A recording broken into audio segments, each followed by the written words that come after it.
The Spanish moss hung like tattered curtains from ancient oak trees as Diana Washington's black BMW sedan rolled down the gravel road toward her grandmother's house. Cypress County, Mississippi looked exactly as she remembered, time moving slower here, where the past clung to every weathered porch and rusted mailbox like morning dew. At 38, Diana had traveled this same road in her mind countless times during late nights in her federal office in Jackson, when the weight of prosecuting the nation's most complex civil rights cases pressed against her shoulders. But nothing had prepared her for the flood of memories that crashed over her as she pulled into the familiar driveway. Before we jump back in, tell us where you're tuning in from, and if this story touches you, make sure you're subscribed, because tomorrow I've saved something extra special for you. Eleanor Nana Washington's house stood modest but proud, its white clapboard siding freshly painted, the flower boxes overflowing with petunias in defiant splashes of purple and gold. Diana sat in her car for a long moment, her hands gripping the steering wheel, fighting back tears she couldn't afford to shed. Not yet. The key still fit perfectly in the front door lock, just as Nana had promised it always would. Inside, the house breathed with memories, framed photographs covering every surface, documenting decades of family history and community activism. Diana traced her finger along the mantelpiece, stopping at a picture of herself in her law school graduation gown, Nana beaming beside her with pride that could have powered the entire county. "You made it, baby girl," she whispered to the empty room, her voice catching. The dining room table was covered with neat stacks of papers, Nana's final gift and burden: property deeds, tax records, and a will that would soon bring Diana face to face with the legal system she had spent her career navigating from a position of unquestioned authority. Diana spread the documents across the table with the methodical precision that had made her one of the Justice Department's most feared prosecutors. The will was straightforward. The house and 23 acres of prime agricultural land left entirely to Diana. But tucked between the official papers was a handwritten note in Nana's careful script. "Diana, this land has been in our family for 4 generations. They'll try to take it from you, just like they tried with others, but you're stronger than they know. Make me proud, baby girl. Nana." A sharp knock interrupted her reverie. Through the screen door, Diana saw a portly white man in an ill-fitting suit, his thinning hair combed over a shiny scalp. He held a briefcase in one hand and wore the practiced smile of someone accustomed to getting his way through presumed authority. "Miss Washington, I presume." His voice carried the syrupy drawl of old Mississippi, tinged with condescension. "James Caldwell, Caldwell and Associates. I represent the Hartley family in the matter of your grandmother's estate." Diana stepped onto the porch, noting how Caldwell's eyes took inventory of her appearance, her simple black dress, her natural hair pulled back in a professional bun, her lack of expensive jewelry. She could see him making calculations, filing her away in whatever mental category he reserved for people he considered manageable. "Mr. Caldwell." Diana's voice was cool, professional. "I wasn't expecting a house call. Well, Miss Washington, I thought it might be neighborly to introduce myself and perhaps discuss a reasonable settlement, save us all the time and expense of lengthy probate proceedings." He gestured toward the land surrounding the house. "The Hartley family has made a very generous offer for your grandmother's property. Might be wise to consider it, given the complications that can arise in these matters." The threat was subtle but unmistakable. Diana had heard similar intimidation tactics countless times in her career, usually from white-collar criminals trying to negotiate their way out of federal indictments. "Mr. Caldwell, I appreciate your concern for my time, but I'll be representing myself in probate court. The property isn't for sale." Caldwell's smile faltered slightly. "Now, Miss Washington, with all due respect, probate law can be quite complex. Judge Harrison runs a tight courtroom, very particular about procedure. Might be best to have local representation, someone who understands how things work here in Cypress County." "I'm sure I'll manage," Diana replied, her tone suggesting the conversation was over. As Caldwell retreated to his car, Diana watched him through the screen door. She had prosecuted enough corruption cases to recognize the signs: the assumption of her incompetence, the veiled threats, the emphasis on how things work in local jurisdictions. Standing in her grandmother's kitchen that evening, Diana made two decisions that would change everything. First, she would honor Nana's independence by representing herself, despite having the resources to hire the best legal talent in the state. Second, she would keep her federal position private until absolutely necessary. She had no way of knowing that these choices would expose a web of corruption that had been strangling justice in Cypress County for decades. The Cypress County Courthouse squatted in the town square like a monument to faded grandeur, its red brick facade and white columns speaking to dreams of antebellum dignity. Diana climbed the steps at 8:45 a.m., her navy suit impeccable, her leather briefcase containing everything she needed for what should have been a routine probate hearing.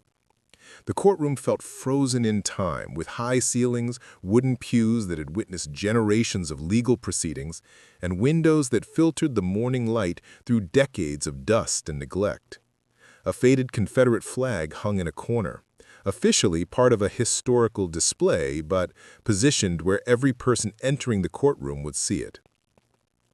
Judge Marcus Harrison entered at precisely 9 a.m., his black robes flowing behind him as he took the bench.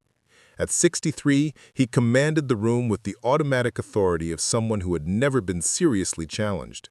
His silver hair was perfectly styled, his face bearing the ruddy complexion of a man who spent his leisure hours at the country club golf course. "Court is now in session," Harrison announced, his voice carrying the practiced gravitas of judicial authority. His pale blue eyes swept the courtroom and settled on Diana with unconcealed curiosity. "In the matter of the estate of Eleanor Washington, deceased, case number PR 2024-0892, the clerk announced. Diana stood and approached the counsel table. "Diana Washington, appearing pro se, Your Honor." Judge Harrison's eyebrows rose slightly. "Pro se?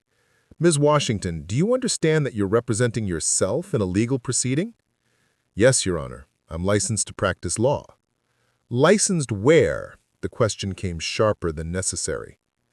"I'm a member of the Mississippi State Bar, Your Honor, admitted in 2009. James Caldwell, seated at the opposing counsel table, cleared his throat. "Your Honor, if I may, Ms. Washington is not local counsel. She may not be familiar with the particular procedures and customs of this court." Judge Harrison nodded approvingly. "Mr. Caldwell raises a valid concern. Ms. Washington, where exactly did you receive your legal education?" Diana kept her expression neutral, though she felt the familiar weight of being forced to justify her credentials. "Howard University School of Law, Your Honor." "Ah, well, I suppose we'll see how well they prepared you for real courtroom practice. Now, Mr. Caldwell, I understand there's a challenge to the validity of Mrs. Washington's will." Maya Chen, the court reporter, positioned her fingers over the stenotype machine and began her work. At 26, she had learned to make herself invisible in Judge Harrison's courtroom, but something about this proceeding felt different. The judge's tone carried an edge of anticipation, as if he were settling in for entertainment rather than administering justice. "Your Honor," Diana interjected, "before we proceed to any challenges, I'd like to move for admission of the will into probate. I have the original document, properly executed and witnessed, along with the required death certificate and supporting affidavits." Judge Harrison waved dismissively. "Ms. Washington, in this courtroom we don't rush through procedures just because you have documents. Mr. Caldwell, please present your objections." Caldwell stood with theatrical flourish. "Your Honor, the Hartley family contests the validity of this will on multiple grounds. First, we question whether Ms. Washington had the mental capacity to execute a will of this complexity. Second, we believe there may have been undue influence exerted by certain parties. Diana's jaw tightened. Your Honor, I object. Mr. Caldwell is making accusations without presenting any evidence. The will was executed in the presence of two witnesses and notarized by Ms. Washington. Judge Harrison interrupted, his voice sharp. In my courtroom, you will wait to be recognized before speaking. This isn't some law school moot court exercise. Now, Mr. Caldwell, his tone warming considerably, what evidence do you have regarding Mrs. Washington's mental state? I have affidavits from neighbors suggesting that Ms. Washington had been showing signs of confusion in her final months. Additionally, the will leaves the property exclusively to Ms. Washington here, cutting out other potential heirs who might have stronger claims. Diana stood again, her composure intact but her eyes flashing with controlled anger. Your Honor, Mr. Caldwell is making assertions without foundation. The will is clear, unambiguous, and properly executed under Mississippi law. I respectfully request that the court admit the will into probate and schedule hearings for any legitimate challenges with proper evidentiary support. Judge Harrison leaned back in his chair, studying Diana with undisguised hostility. Miss Washington, your request is noted and denied. Given the serious questions raised about this will, I'm ordering a full investigation into the circumstances of its execution. Court is adjourned for 2 weeks to allow Mr. Caldwell time to develop his evidence. Your Honor, Diana said, her voice steady despite her shock. That's highly irregular. Mississippi law provides a clear framework for probate proceedings, and Miss Washington, Harrison's gavel came down hard. I've made my ruling. If you don't like my procedures, perhaps you should have hired local counsel who understands how real courts operate. As Diana gathered her papers, she felt the weight of every eye in the courtroom. She had faced hostile judges before, but always with the implicit authority of her federal position. This was different, raw, personal, and deeply troubling. Maya Chin packed up her equipment slowly, watching Diana's composed exit. Something was very wrong here, and every instinct told her it was about to get much worse. Outside the courthouse, Diana stood on the steps for a moment, breathing deeply. 23 years of legal practice, including some of the most challenging federal prosecutions in the country, and she had never felt so professionally diminished. She pulled out her phone and began taking notes, her prosecutor's instincts fully engaged. Judge Harrison's behavior wasn't just rude, it was potentially actionable. Diana returned to the courthouse the next morning, this time not as a participant but as an observer. She settled into the back row of the courtroom with a legal pad and pen, her federal prosecutor's training taking over. If Judge Harrison was corrupt, the pattern would reveal itself through his daily proceedings. What she witnessed over the next 4 hours made her blood run cold. Case after case revealed a system of justice that operated on 2 entirely different sets of rules. When Demetrius Johnson, a 19-year-old black college student, appeared on charges of marijuana possession, less than an ounce, Judge Harrison sentenced him to 18 months in county jail, refusing to consider the young man's clean record or his mother's pleas about his scholarship. 30 minutes later, Bradley Patterson, a white 22-year-old from a prominent local family, faced the same charge with twice the amount of marijuana. Harrison sentenced him to 6 months probation and community service, noting his bright future and the character references from respected community members. Diana's pen moved steadily, documenting the stark disparities. A black woman charged with writing a bad check for $150 received 6 months in jail. A white businessman who had embezzled $15,000 from his church received probation and restitution orders. The pattern was so blatant, so systematic, that Diana wondered how it had escaped federal scrutiny for so long. During the lunch recess, she walked through the courthouse square to clear her head. The town center told its own story. Confederate monuments towering over the few remaining black-owned businesses, most of which looked like they were barely surviving. "You must be Eleanor's granddaughter."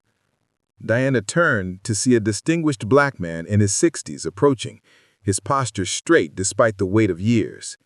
His eyes held the careful assessment of someone who had learned to read people as a matter of survival. "Thomas Williams here," he said, extending his hand. "I knew your grandmother well. She was a remarkable woman." "Diana Washington. Thank you for saying that." "Walk with me," Thomas suggested, guiding her toward a small park away from the main square. "Your grandmother and I served on the school board together for 20 years. She never backed down from a fight, especially when it came to protecting our community." They sat on a weathered bench beneath an old oak tree. Thomas studied Diana's face carefully before continuing. "What you saw in that courtroom today, it's been going on for decades. Judge Harrison and his father before him, Judge Harrison Sr., they've perfected the art of legal lynching." Diana's pen stilled in her hand. "Legal lynching?" "Same result, different method," Thomas said quietly. "Black folks go to jail for crimes that get white folks probation. Black families lose their property through legal procedures that somehow always benefit the same white developers. Your grandmother spent her last years trying to document it all, trying to find someone who would listen." Diana felt a chill that had nothing to do with the autumn air. What happened to her documentation? "That's what we need to figure out," Thomas replied. "Eleanor was meticulous. She kept records of everything. Court cases, property seizures, suspicious deaths in the county jail. She was building a case, trying to get federal attention." That afternoon, Diana returned to her grandmother's house and began searching with new purpose. In a cedar chest in the bedroom, beneath quilts and family photographs, she found a metal lockbox.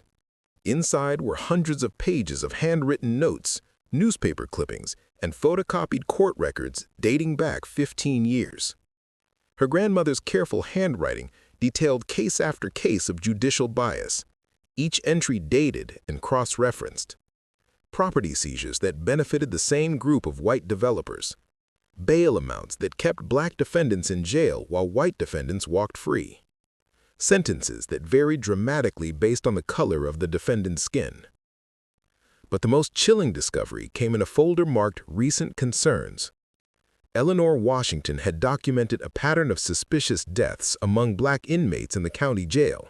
Heart attacks, suicides, and accidents that occurred with statistical impossibility among men and women who had no history of health problems or mental illness. Diana spread the documents across her grandmother's dining room table, her federal prosecutor's mind automatically organizing the evidence. What she was looking at wasn't just judicial bias. It was a systematic campaign of terror that used the legal system as a weapon against the black community. Her phone buzzed with a text from an unknown number. "Ms. Washington, I work in the courthouse. We need to talk. Maya Chen." Diana stared at the message for a long moment, then typed back, "When and where?" "Magnolia Cemetery, 7 p.m. by the Washington family plot." As the sun set over Cypress County, Diana made her way through the wrought iron gates of the old cemetery. Maya Chen was already there, standing nervously beside Eleanor Washington's fresh grave, a manila envelope clutched in her hands. "Ms. Washington, I hope you don't mind me reaching out, but what I saw in court today, it wasn't right." Diana steadied the young woman's face in the dying light. "What did you see?" "I've been the court reporter in Judge Harrison's courtroom for 3 years. I hear everything, see everything, and I document everything." Maya held up the envelope. "These are copies of transcripts from the past 6 months. The sentencing disparities, the procedural violations, the way he treats black defendants versus white defendants. It's all here." Diana took the envelope, feeling the weight of evidence that could potentially bring down decades of corruption. "Miss Washington," Maya continued, "your grandmother came to see me about 6 months before she died. She knew something was wrong with the system and she was trying to build a case. She said she had family and law enforcement who might be able to help, but she died before she could make contact." Standing in the gathering darkness beside her grandmother's grave, Diana felt the full weight of legacy and responsibility settling on her shoulders. Eleanor Washington had begun this fight, but it would be up to Diana to finish it.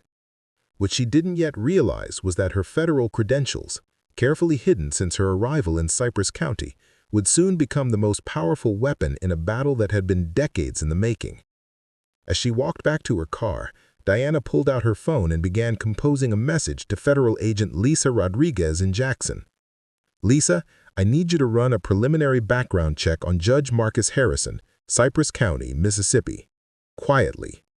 The real investigation was about to begin. Federal agent Lisa Rodriguez called Diana at 6:30 a.m. the next morning, her voice carrying the crisp efficiency that had made her one of the Justice Department's most trusted field operatives. "Diana, I ran that background check on Judge Harrison. What exactly have you stumbled into down there?" Diana sat at her grandmother's kitchen table, surrounded by the evidence she'd spent half the night organizing. "What did you find?" "Harrison's clean on paper, no disciplinary actions, no complaints filed with the State Judicial Commission, but his financial records tell a different story. In the past 5 years, he's acquired property worth over $2 million on a judge's salary of $140,000 per year." Diana felt her prosecutor's instincts sharpen. Inherited wealth, investment income. That's where it gets interesting. Most of his acquisitions come through a shell company called Cypress Development LLC. When I dug deeper, guess who the other investors are? Sheriff Bob Tucker, County Commissioner Dale Hartley, and 3 prominent local businessmen. They've been buying up black-owned properties throughout the county, often after the original owners faced legal troubles in Harrison's courtroom. The pattern was becoming clear, but Diana needed more proof. "Lisa, I need you to run property records for the entire county, cross-reference with Harrison's court cases, and I need federal surveillance authorization for—" Diana, slow down. You're talking about opening a federal investigation based on what? A bad probate hearing and some suspicious property deals? We need more before I can authorize surveillance or request warrants. Diana understood Lisa's caution, but every instinct told her they were running out of time. "Give me 72 hours. I'll get you what you need." That afternoon, Maya Chen called with urgent news. "Miss Washington, can you meet me at the old textile mill outside town? I have something you need to see, but I can't risk being seen with you near the courthouse." The abandoned Cypress County textile mill stood like a monument to economic decay, its broken windows staring blindly across fields that had once provided cotton for its looms. Diana found Maya pacing nervously beside a rusted loading dock, a laptop bag slung across her shoulder. "I've been thinking about what your grandmother told me," Maya said without preamble. "She mentioned having family in law enforcement who might help. I think she was talking about you." Diana kept her expression neutral. "What makes you think that?" "Because I did some research." Maya opened her laptop and pulled up a news article. Diana Washington, Chief Federal Prosecutor for the Southern District, wins conviction in landmark civil rights case. "Your photo's right here." Diana studied the young woman's face, seeing determination mixed with fear. "Maya, what you're suggesting could be very dangerous for you. Miss Washington, or should I say Prosecutor Washington, people are dying. 3 more suspicious deaths in the county jail since I started working there. A diabetic who supposedly forgot to take his insulin, a woman who slipped in her cell, a man who had a heart attack at age 28 with no history of heart problems." Maya pulled up another file on her laptop. "I've been copying court records for months. Judge Harrison has a system. He flags certain cases with red marks on his docket. Those defendants always get the harshest sentences, and they're always black. But here's what's really disturbing. 23 of those red-flagged defendants have died while serving their sentences." Diana felt her blood chill. "That's statistically impossible, unless someone is making sure they don't survive to talk about their experiences." Maya closed the laptop. Your grandmother figured it out. She came to me 3 weeks before she died, asking about specific court records. She was building a case against the whole system. Diana, you need to be very careful about what you're saying. Are you suggesting that Judge Harrison is involved in murder? I'm saying that people who challenge the system in Cypress County have a tendency to die unexpectedly. Your grandmother had a heart attack, but she was in perfect health.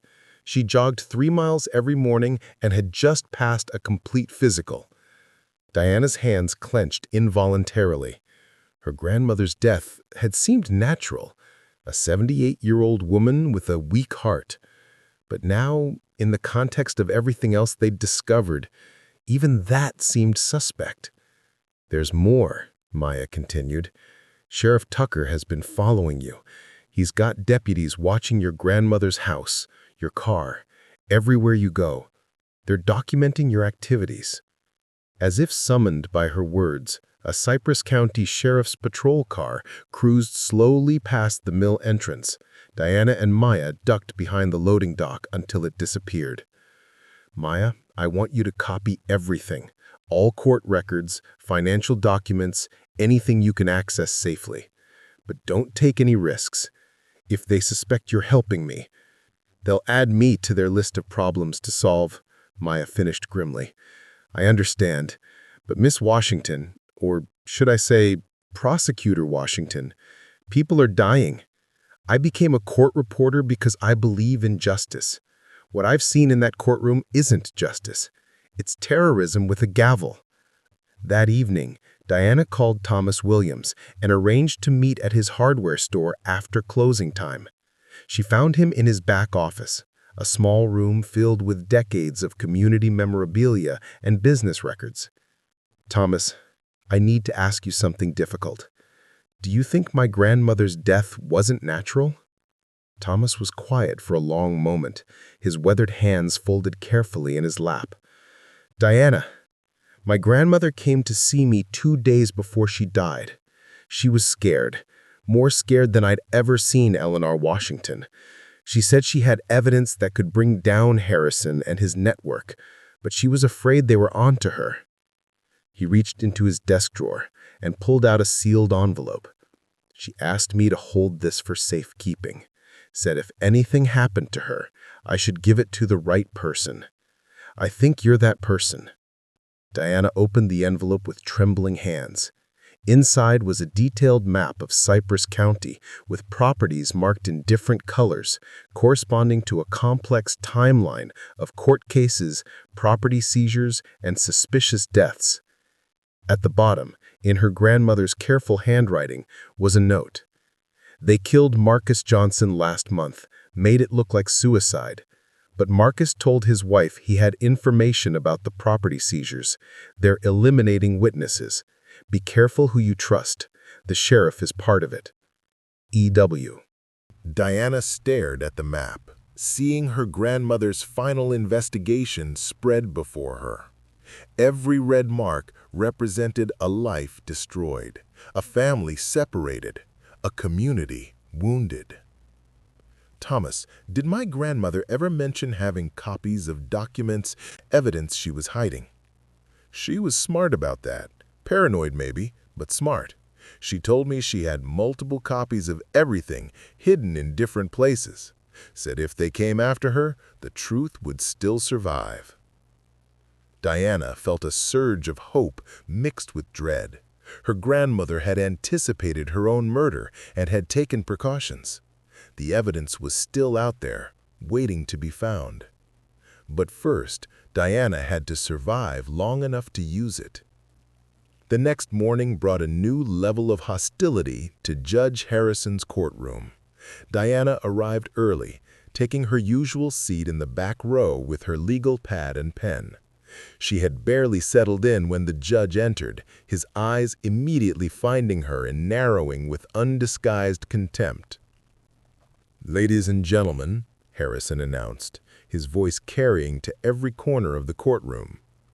"Before we begin today's proceedings, I want to address the presence of certain individuals who seem to have confused my courtroom with a circus tent."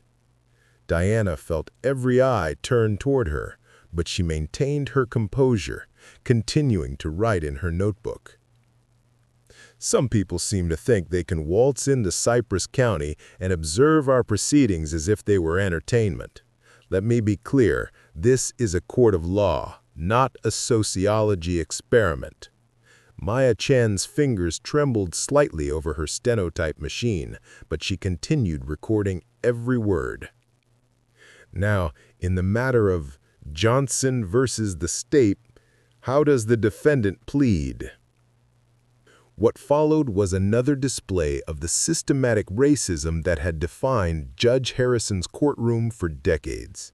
Robert Johnson, a 22-year-old black man charged with driving with a suspended license, a misdemeanor that typically resulted in a fine, received 6 months in county jail. When his mother stood to object, Harrison threatened her with contempt. 20 minutes later, Kyle Patterson, a white college student charged with the same offense plus reckless endangerment, received probation and community service. Harrison praised the young man's bright future and momentary lapse in judgment. Diana documented it all, her anger building with each blatant display of bias. During the lunch recess, she was walking to her car when a Cypress County Sheriff's patrol car pulled alongside her. Sheriff Bob Tucker rolled down his window, his massive frame filling the driver's seat. At 52, he carried the intimidating presence of someone who had learned to use physical size as a weapon. "Miss Washington?" he called out, his voice deceptively friendly. "Beautiful day, isn't it?" Diana stopped walking, but didn't approach the car. "Sheriff Tucker, heard you've been spending a lot of time around town, asking questions, taking notes. Folks are starting to wonder what your real business is here." "My business is settling my grandmother's estate, Sheriff. Nothing more complicated than that." His smile never reached his eyes. See, that's what's interesting. Most folks handle estate matters with local lawyers, people who understand how things work here.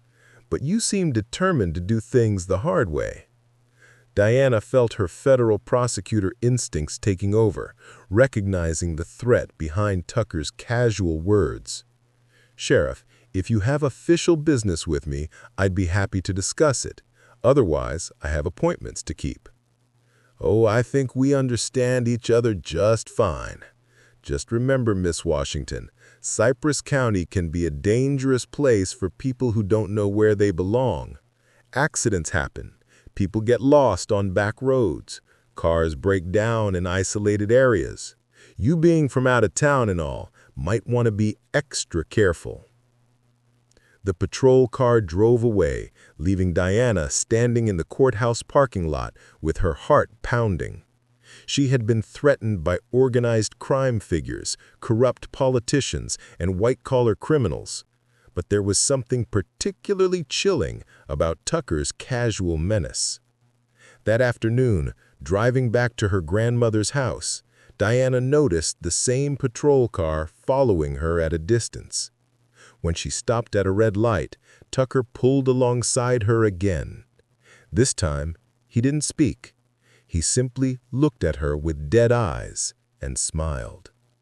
Diana's hands shook slightly as she drove the final miles to the house. She had crossed a line from which there was no return. The organized crime network knew she was a threat, and they were no longer pretending otherwise. Inside the house, she found Maya Chen waiting on the front porch, her laptop bag clutched tightly in her hands, and fear written across her face. "Miss Washington, we have a problem. Judge Harrison called an emergency hearing for tomorrow morning. He's moving to declare your grandmother's will invalid and award the property to the Hartley family." Diana felt her stomach drop. "On what grounds?" "Mental incompetence and undue influence. He's got 3 affidavits from people claiming your grandmother was confused in her final months. But here's the thing. I looked up the witnesses. One of them died 2 years ago, and another moved to Texas in 2019. The fraudulent affidavits were brazen even by the standards of what Diana had witnessed. Harrison wasn't just corrupt, he was confident that his corruption would never be challenged. Maya, they're accelerating their timeline because they know I'm getting close to the truth. This emergency hearing is designed to steal my grandmother's property before I can expose their operation. There's something else, Maya said quietly. I overheard Judge Harrison talking to James Caldwell after court today. He said, the Washington problem needs to be resolved permanently. Bob knows what to do. Diana felt ice in her veins. The threat was no longer implicit. It was a death sentence delivered in the casual language of men who had committed murder before and expected to do it again. Maya, I need you to get those court records to a secure location immediately. Copy everything to multiple drives and hide them. If something happens to me, nothing's going to happen to you. Maya interrupted fiercely. We're going to stop them. But as Diana watched the young woman drive away into the gathering darkness, she wondered if they had enough time to bring justice to Cypress County, or if she was about to become another mysterious death in Judge Harrison's reign of terror. That night, alone in her grandmother's house, Diana made a decision that would change everything. She opened her phone and began composing a message to Lisa Rodriguez. Lisa, I need immediate federal assistance. Request emergency surveillance and protection. Judge Marcus Harrison is part of a murder conspiracy that killed my grandmother and dozens of others. I have evidence, but they're moving to eliminate me. Send backup immediately. She paused before sending the message, knowing that once she revealed her federal investigation, there would be no going back. The element of surprise would be lost, but it might be the only way to survive long enough to see justice done. Diana hit send and settled in for what might be her last night in Cypress County. Dawn brought no peace to Diana Washington. She had slept fitfully, every sound outside the house making her wonder if Sheriff Tucker had decided to resolve the Washington problem under cover of darkness. But she was still alive, still fighting, and still determined to honor her grandmother's legacy. At 7 a.m., her phone buzzed with a text from Thomas Williams. Meet me at Riverside Baptist. Reverend Matthews has people who need to talk to you. Riverside Baptist Church sat in the heart of Cypress County's Black community, its modest brick structure speaking to generations of faith sustained through persecution. Diana found Thomas waiting in the parking lot with an elderly man whose white collar identified him as the pastor. Diana, this is Reverend Samuel Matthews. He's been ministering to this community for 40 years. He has stories you need to hear. Inside the church, a dozen community members sat in the front pews, their faces showing the wariness of people who had learned that speaking truth could be deadly. Diana recognized the look. She had seen it in countless witnesses to federal crimes who knew that testifying could mean death. These folks have been living under Judge Harrison's reign of terror for decades. They're scared, but they're tired of watching their families destroyed. An elderly woman named Mrs. Beatrice Johnson stood first, her voice shaking with emotion. My grandson, Robert, was sentenced to 6 months yesterday for driving with a suspended license. 6 months for something that should have been a fine. But it's not really about the license. It's because our family owns 5 acres on the river that Cypress Development wants. She was followed by Marcus Williams, Thomas's nephew, whose construction business had been destroyed by a series of trumped-up code violations and tax liens. Judge Harrison rubber-stamped every citation, every fine, every seizure. When I tried to appeal, my lawyer told me it was hopeless. Harrison never loses in his own courtroom. Story after story emerged, each one following the same pattern. Black families who owned valuable property found themselves targeted by the legal system. Traffic stops led to drug charges based on planted evidence. Code violations multiplied until families couldn't pay the fines. Tax assessments suddenly increased beyond families' ability to pay, leading to seizures and auctions that always benefited the same group of white developers. But the most heartbreaking testimony came from Sarah Coleman, whose 19-year-old son had died in county jail while serving time for marijuana possession. David was healthy, strong, played football in high school. They said he had a heart attack, but David never had heart problems. When I asked questions, Sheriff Tucker told me that sometimes young men can't handle jail stress. He suggested I accept the insurance settlement and move on. Diana felt her grandmother's presence in that church sanctuary, understanding now why Eleanor Washington had spent her final years fighting this system. It wasn't just corruption. It was genocide, carried out with legal paperwork and judicial stamps. "Mrs. Coleman," Diana said gently, "did anyone perform an autopsy on your son?" "They said it wasn't necessary. Natural causes. But the funeral director told me privately that David's body showed signs of trauma, bruises that weren't consistent with a heart attack." After the meeting, Reverend Matthews walked Diana to her car. "Your grandmother was a warrior for justice. In her final weeks, she came to me and said she had evidence that could bring down the whole system. She was working on something she called her insurance policy." Diana's pulse quickened. "Did she tell you what kind of evidence?" "Financial records, court transcripts, recordings. She had been secretly documenting everything for months. She said she had hidden copies in multiple locations, places they would never think to look." "Reverend, where would my grandmother hide something she wanted to keep absolutely safe?" Matthews smiled sadly. "Eleanor was clever.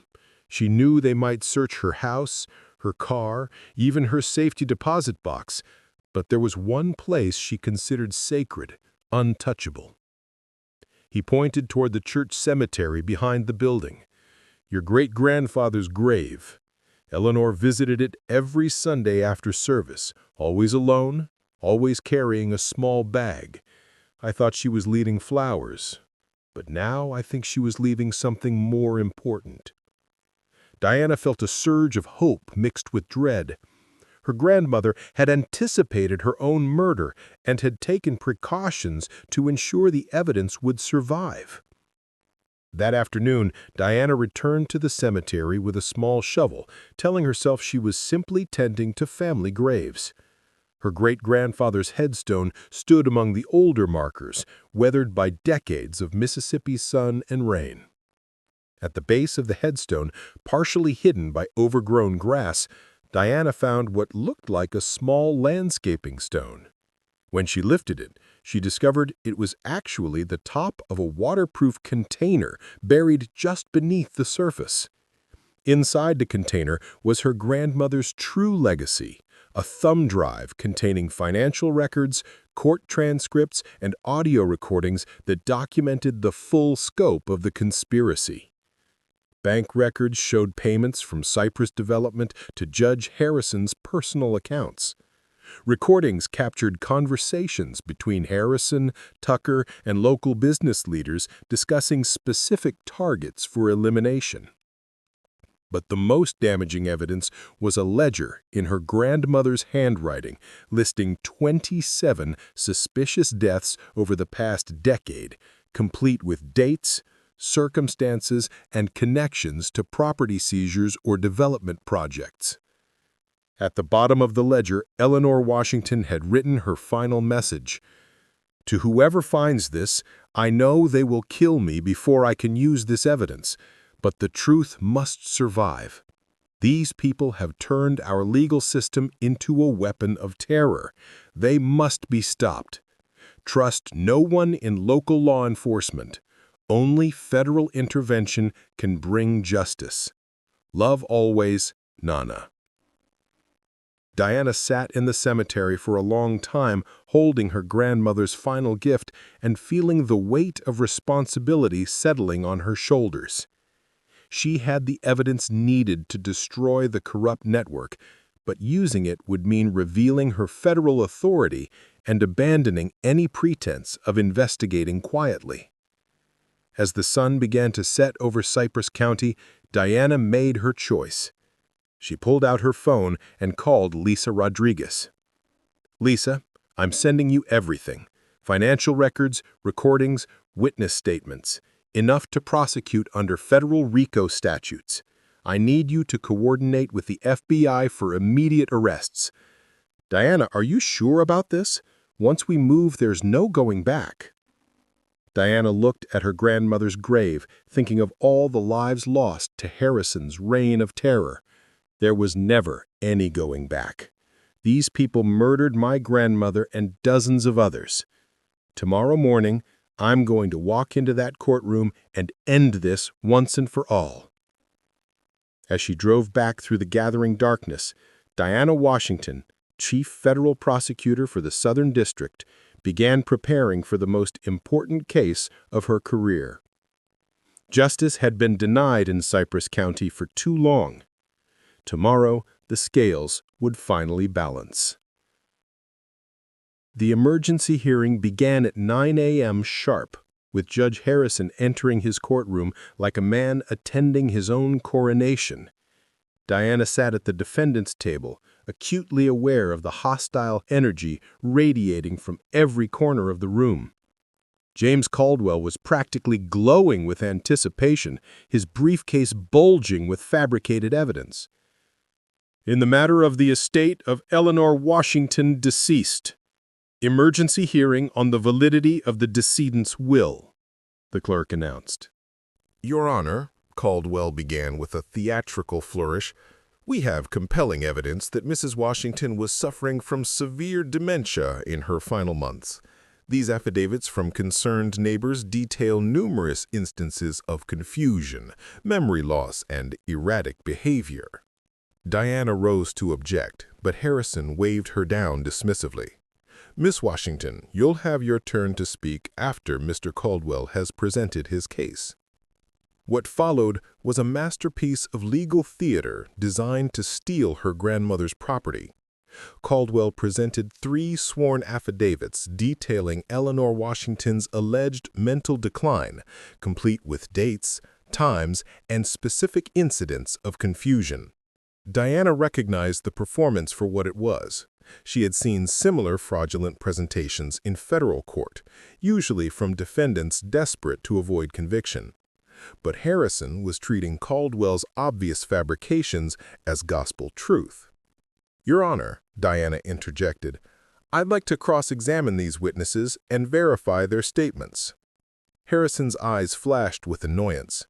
"Miss Washington, this is not a criminal trial. The standard of evidence is different in probate proceedings.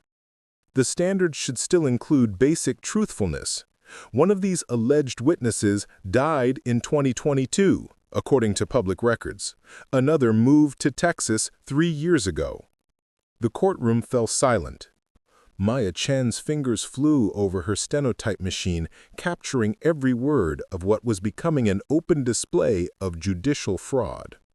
Diana recognized the performance for what it was. She had seen similar fraudulent presentations in federal court, usually from defendants desperate to avoid conviction. But Harrison was treating Caldwell's obvious fabrications as gospel truth. "Your Honor," Diana interjected, "I'd like to cross-examine these witnesses and verify their statements." Harrison's eyes flashed with annoyance. "Miss Washington, this is not a criminal trial.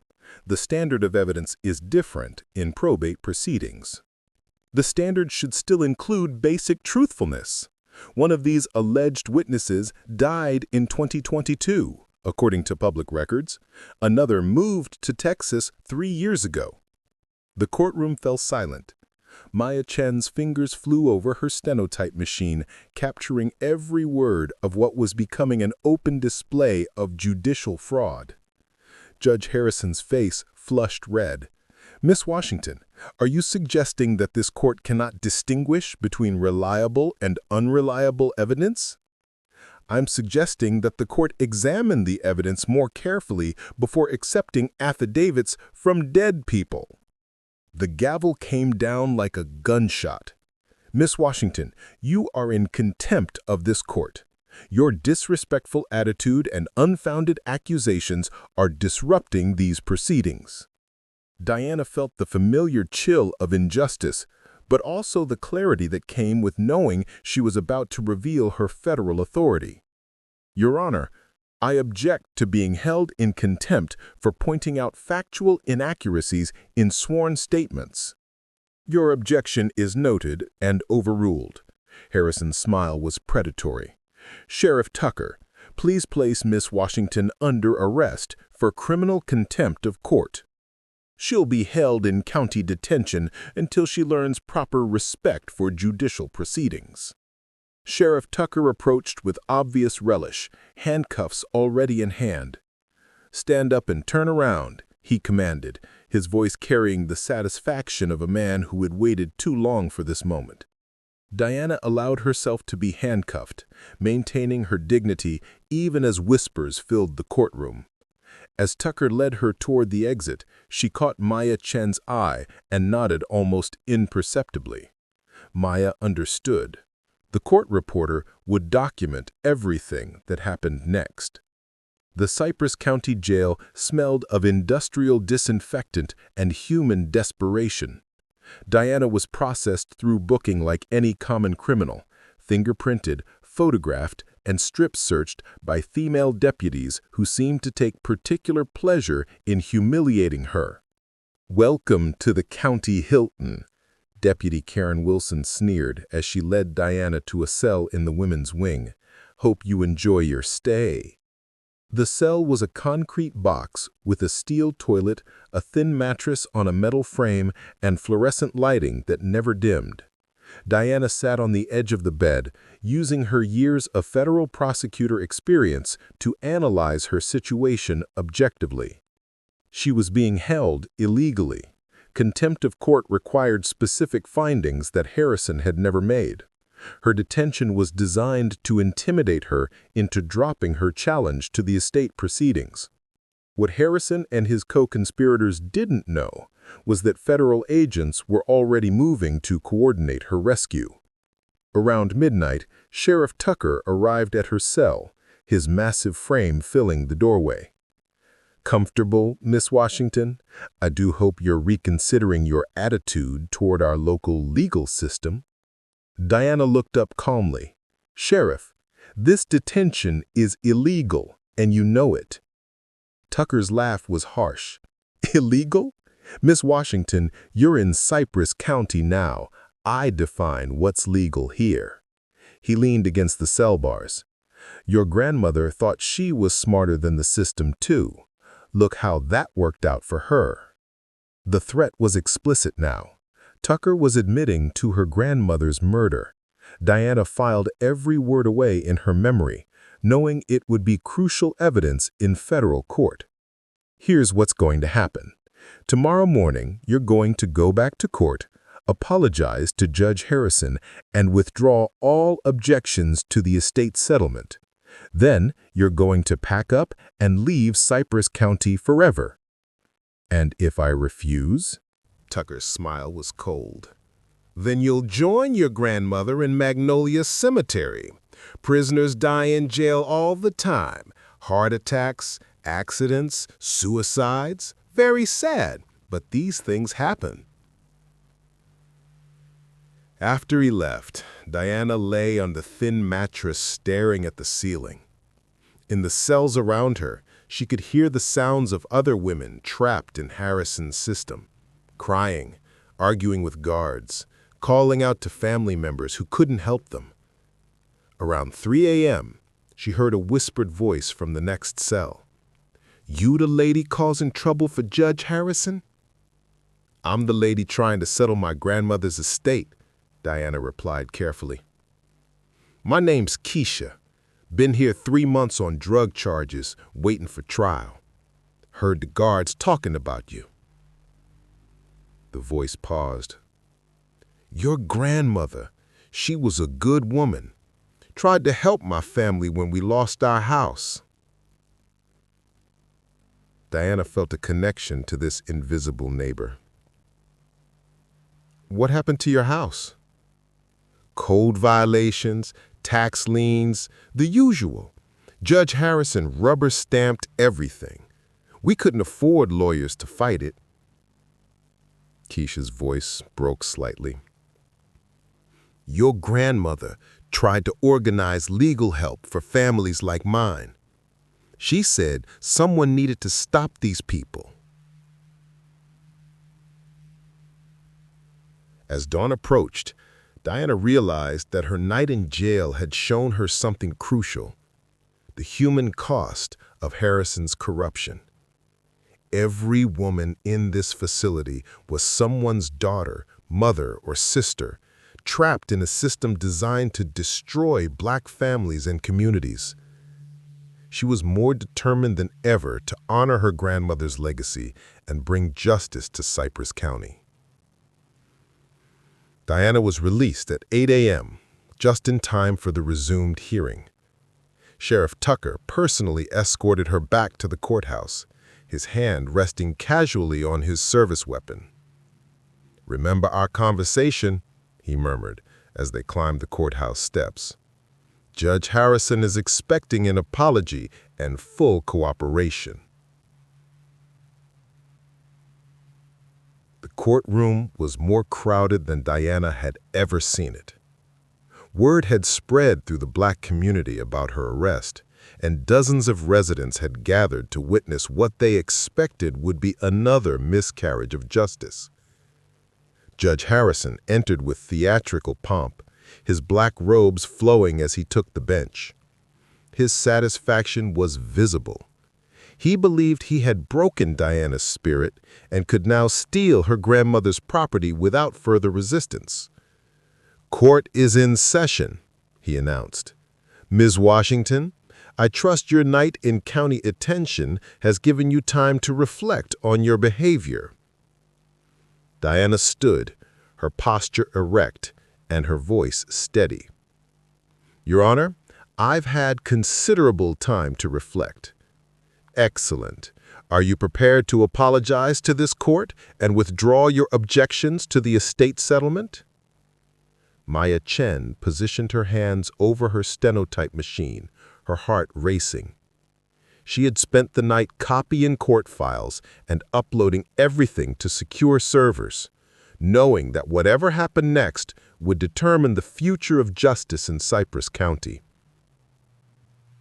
Diana looked around the courtroom, seeing the faces of community members who had suffered under this system for decades. Thomas Williams sat in the front row, his eyes reflecting decades of suppressed hope. Reverend Matthews was there, along with the families who had shared their stories of loss and persecution. "Your Honor," Diana said, her voice carrying clearly to every corner of the courtroom, "I spent last night thinking about my grandmother's legacy and the system of justice she believed in. She raised me to respect the law, to believe in equality under the law, and to never back down when confronting injustice." Judge Harrison's smile began to fade. Something in Diana's tone suggested this wasn't going to be the submission he expected. "However," Diana continued, "what I've witnessed in this courtroom isn't justice. It's corruption masquerading as legal procedure. The fraudulent affidavits, the illegal detention, the systematic oppression of this community, none of it represents the rule of law my grandmother taught me to revere." "Ms. Washington," Harrison interrupted, his voice sharp with warning, "you are walking a very dangerous line." "No, Your Honor. I've been walking a dangerous line since I arrived in Cypress County, but this morning I'm stepping onto solid ground." Diana reached into her briefcase and pulled out her federal credentials, holding them high enough for everyone in the courtroom to see. "Allow me to properly introduce myself to this court. Diana Washington, Chief Federal Prosecutor for the Southern District of Mississippi, United States Department of Justice." The courtroom erupted. Gasps, exclamations, and the sound of people rising from their seats filled the air.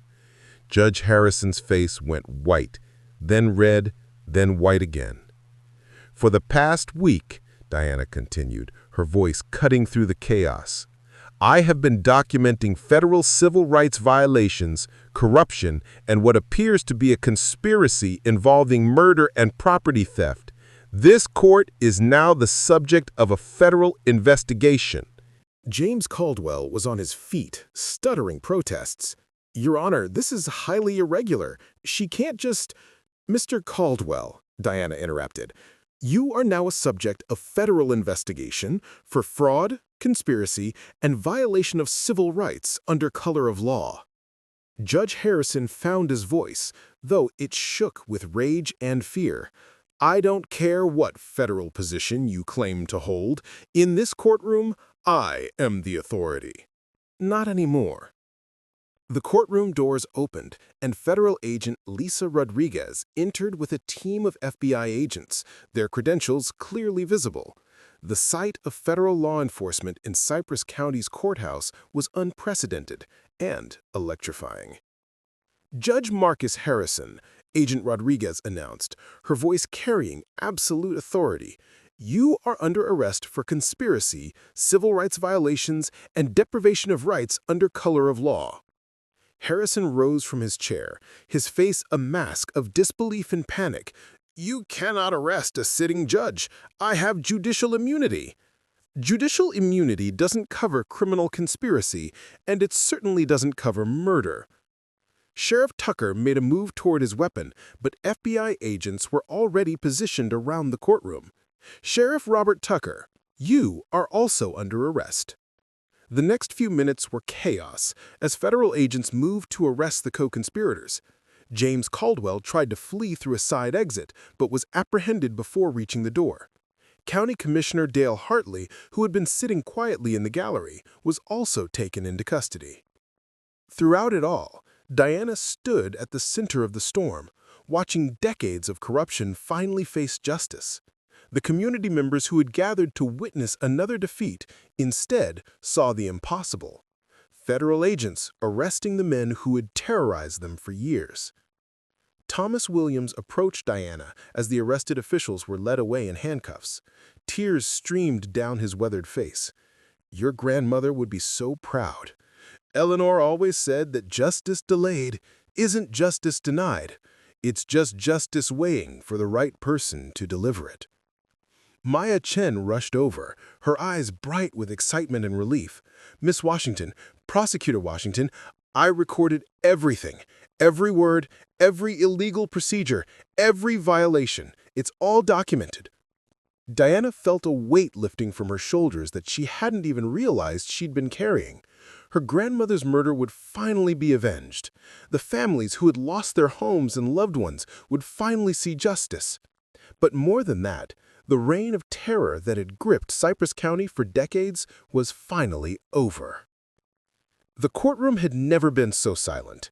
With Judge Harrison, Sheriff Tucker, and James Caldwell in federal custody, Diana stood before a packed gallery of community members who were still processing what they had just witnessed. Ladies and gentlemen, Diana announced, her voice carrying the authority of her federal position, this courtroom and this county have been operating under a conspiracy that violated the constitutional rights of every person who sought justice here. Agent Rodriguez stepped forward with a thick folder of evidence. Based on our investigation, coordinated with Prosecutor Washington, we have documented systematic civil rights violations dating back over 15 years. Financial records show payments totaling over $3 million flowing from development companies to Judge Harrison's accounts. Audio recordings detail conversations about eliminating witnesses and targeting families for property seizures. Diana looked out at faces that reflected decades of suppressed hope finally being fulfilled. My grandmother, Eleanor Washington, spent her final years documenting these crimes. She knew she was risking her life, but she refused to let this corruption continue unchallenged. Reverend Matthews stood up in the gallery. Prosecutor Washington, what happens now? Will there be trials? Will justice truly be served? Reverend, the federal government will prosecute these cases to the full extent of the law. Judge Harrison faces life in prison for conspiracy and civil rights violations. Sheriff Tucker and the other co-conspirators will also face decades in federal prison. But Diana knew that arrests were only the beginning. Real justice meant rebuilding a system that had been corrupted for decades. More importantly, the Justice Department will be implementing federal oversight of this court system to ensure that what happened here never happens again. We'll be reviewing every case from the past 15 years, and families who lost property through fraudulent proceedings will have their cases reopened. Mrs. Beatrice Johnson, whose grandson had been sentenced just days earlier, raised her hand. What about the people still in jail, the ones sentenced unfairly? Federal public defenders are already reviewing cases for immediate appeals. Anyone sentenced under this corrupt system will have their case examined for civil rights violations. Maya Chen, still processing her role in bringing down the conspiracy, approached Diana. Prosecutor Washington, what about the court reporting position? Will there still be a job here? Diana smiled, her first genuine smile since arriving in Cypress County. Maya, the federal oversight team will need local staff who understand the community and are committed to justice. I can't think of anyone better qualified. Thomas Williams stepped forward, his voice strong despite his emotional state. Diana, your grandmother left us one final gift through you. This community owes you a debt we can never repay. Thomas, you don't owe me anything. My grandmother taught me that justice isn't a favor we do for people. It's a right that belongs to everyone. Agent Rodriguez began organizing the federal evidence while FBI technicians processed the crime scene that had masqueraded as a courtroom for decades. Diana watched the methodical documentation of corruption, knowing that every photograph and seized document would help ensure convictions. As the morning progressed, word spread throughout Cypress County. Television news trucks arrived, drawn by reports of the largest federal corruption bust in the county's history. Diana found herself fielding questions from reporters while trying to maintain focus on the legal proceedings. Prosecutor Washington, how long has the federal investigation been ongoing? The investigation began when I arrived to handle my grandmother's estate and witnessed systematic civil rights violations. What was meant to be a simple probate matter exposed decades of corruption. Will this investigation expand to other counties? Diana exchanged glances with Agent Rodriguez. The truth was that Cypress County was likely just one node in a larger network of corruption throughout rural Mississippi. The Justice Department will investigate wherever the evidence leads, Diana replied diplomatically. By afternoon, the immediate arrests were complete, but the real work of justice was just beginning. Diana stood in the courthouse steps, looking out at the community that had suffered under Harrison's reign of terror. A small crowd had gathered, families who'd lost property, relatives of people who died in county jail, community leaders who had watched their neighbors disappear into a corrupt system. They weren't celebrating exactly, but there was something in their faces Diana had never seen before. Hope.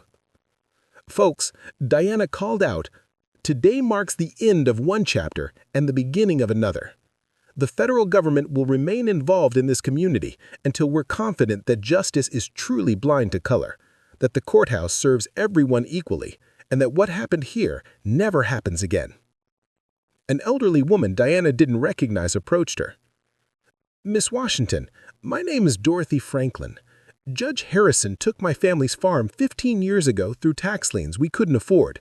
Does this mean we might get it back?" "Mrs. Franklin, every case will be reviewed. If your property was taken through fraudulent proceedings, the federal government will work to make it right." As the sun set over Cypress County, Diana Washington, federal prosecutor and Eleanor Washington's granddaughter, stood in the courthouse square where Confederate monuments had once symbolized oppression.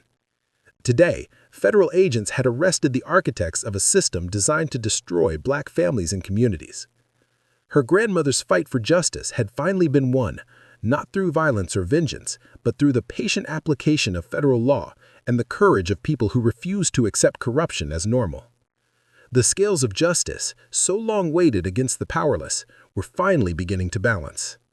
But Diana knew that true justice would only come when communities like Cypress County no longer needed federal intervention to ensure basic fairness, when the promise of equal justice under law became a reality for everyone, regardless of color or class. That fight would continue long after the trials ended and the headlines faded. But today, at least, justice had come to Cypress County. 8 months later, the spring sun cast long shadows across the Cypress County courthouse steps as Diana Washington stood before a transformed community. Where Confederate monuments had once dominated the square, a new memorial now honored the victims of judicial corruption. 27 names etched in black granite, including Eleanor Washington. "Ladies and gentlemen," Diana announced to the gathered crowd, "today we celebrate not just the end of a corrupt system, but the beginning of lasting change." Behind her, the courthouse itself had been transformed. Federal oversight had brought new procedures, new personnel, and most importantly, new hope. Judge Patricia Coleman, the first Black judge in Cypress County history, now presided over proceedings with fairness and dignity that the community had been denied for decades. The trial results had exceeded even Diana's expectations. Former Judge Marcus Harrison had been sentenced to 35 years in federal prison for conspiracy, civil rights violations, and racketeering. Sheriff Bob Tucker received 28 years for his role in the conspiracy and the murder of witnesses. James Caldwell and the other co-conspirators faced sentences ranging from 12 to 20 years. But the real victory wasn't measured in prison terms. It was visible in the faces of community members who no longer feared their own courthouse. Maya Chen approached the podium, her confidence a stark contrast to the nervous court reporter who had first reached out to Diana. Now a licensed attorney and director of the newly established Eleanor Washington Community Justice Center, she had become a powerful advocate for the very people she had once watched being victimized. 6 months ago, Maya addressed the crowd, many of you were afraid to speak the truth about injustice in this community. Today, we're not just speaking truth, we're living it. The Justice Center had already helped 43 families recover property stolen through fraudulent proceedings. Dozens of prisoners had been released after their sentences were overturned for civil rights violations. The systematic destruction of black wealth and families that had characterized Cypress County for decades was finally being reversed. Thomas Williams, now serving on the Justice Center's board of directors, took the microphone with the authority of someone who had survived the worst and lived to see justice prevail. "This community learned something important these past months," he said, his voice carrying across the square.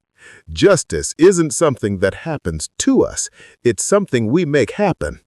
Eleanor Washington knew that. Her granddaughter proved it." Diana felt the weight of her grandmother's legacy settling comfortably on her shoulders. The personal mission that had begun with settling an estate had grown into something much larger, a commitment to ensuring that communities like Cypress County never again suffered alone under the weight of corruption. The federal oversight program would continue for another 2 years, with regular monitoring to ensure sustainable change. But Diana knew the real protection came from an empowered community that refused to accept injustice as normal.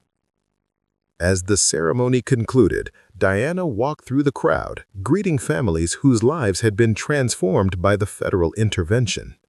Mrs. Beatrice Johnson's grandson, Robert, had been released from jail and was now attending college on a scholarship. Dorothy Franklin had reclaimed her family's farm and was working it again with her grandchildren. Each story represented not just individual victory, but collective healing from decades of systematic oppression. Later that afternoon, Diana stood alone in Magnolia Cemetery beside her grandmother's grave. The headstone now bore a new inscription: Eleanor Washington, teacher, activist, truth-teller. Her fight lives on. "We did it, Nana," she whispered, placing fresh flowers on the grave. The scales of justice finally balanced. But even in victory, Diana understood that justice required constant vigilance. Her work as chief federal prosecutor continued, with new investigations already underway in 3 other Mississippi counties where similar patterns of corruption had been identified. The Eleanor Washington Community Justice Center would serve as a model for rural communities throughout the South, proving that federal intervention could create lasting change when combined with local empowerment and community organization. As Diana prepared to return to Jackson, Maya Chen joined her for one final conversation. "Prosecutor Washington, how do we make sure this never happens again?" Diana looked out across the community that had been transformed by courage, persistence, and the unwavering belief that justice delayed is not justice denied. "We stay vigilant, Maya. We remember that democracy isn't a spectator sport, and justice isn't guaranteed. It's earned every day by people who refuse to accept that corruption is normal." The drive back to Jackson took Diana through the same Spanish moss-draped landscape where her journey had begun 8 months earlier. But everything had changed. Cypress County was no longer a place where the powerful preyed upon the powerless with impunity. Eleanor Washington's legacy lived on, not just in the Justice Center that bore her name, but in a community that had learned to demand the justice that had always belonged to them. The scales of justice, so long weighted against the innocent, had finally found their balance in the hands of people brave enough to demand equality under law and federal prosecutors determined to deliver it.